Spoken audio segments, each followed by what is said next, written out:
Welcome, X Factory friends and family. 2019 C.R.C.R.C. MidWinter Championship. This is Paul Sinclair talking you through this one.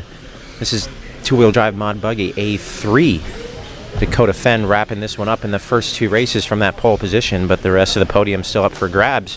We got Spencer Rivkin, Ryan Maifield, and Aiden Horn running second, third, and fourth in the standings right now. And we will see how things shape up when the tone goes down.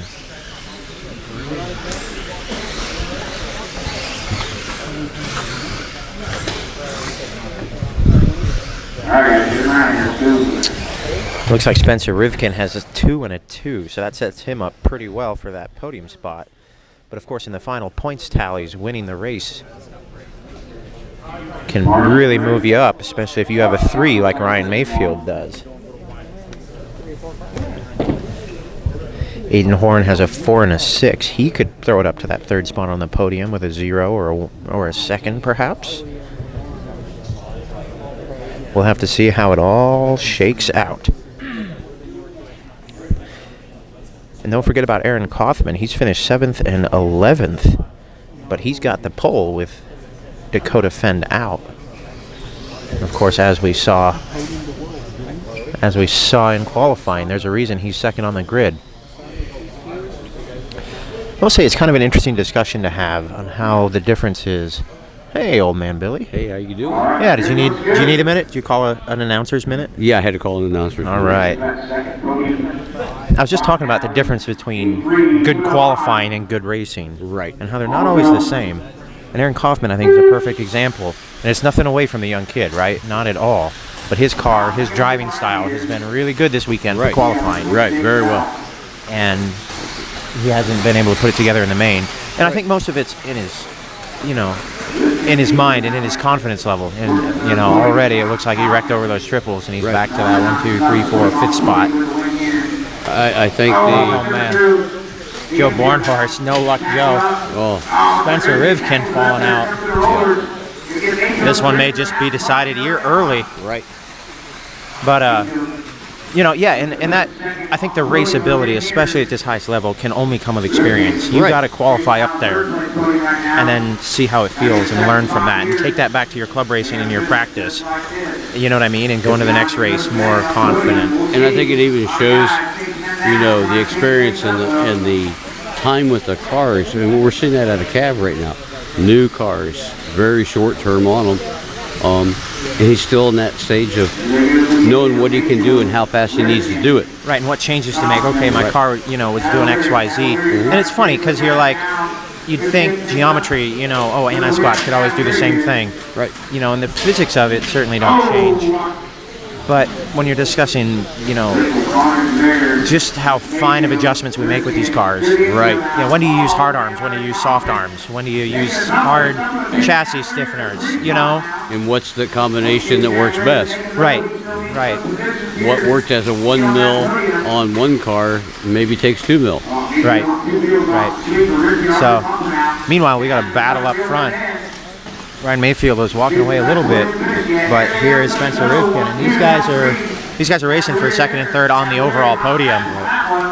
Rivkin has 2 seconds, Maifield has 2 thirds, but I believe a win for Maifield would put him up to that second spot. Right.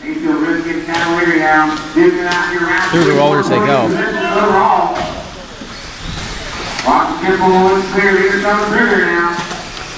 Rivkin short hops it, double singles out.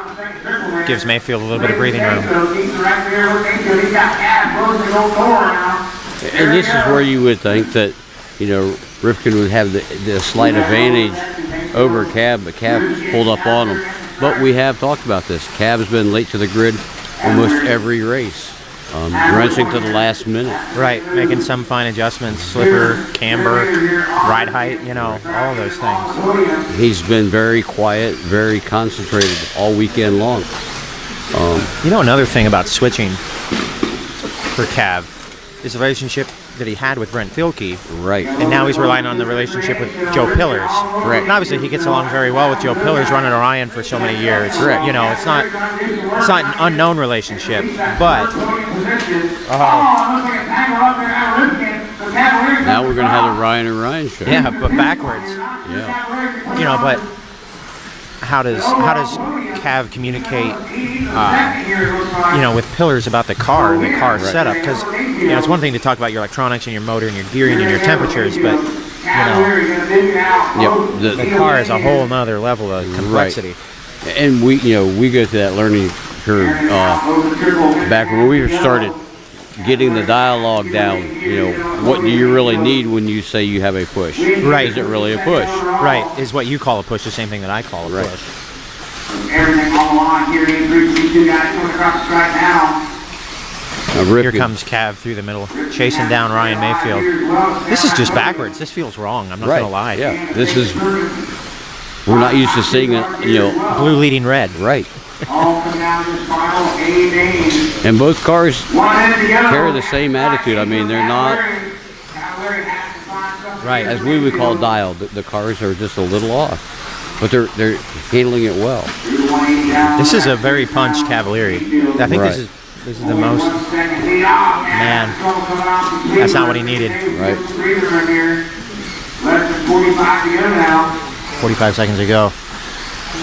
Can we just celebrate Maifield as a driver? Yeah. Finally got his world championship, national championships, He was so fast for so long without ultimately all the hardware that he should have had. Right. Now he's got the hardware. And you can say, okay, especially when he was younger, he was wild and crazy and wrecked some, and you know what I mean? Like, he wasn't the driver he needed to be.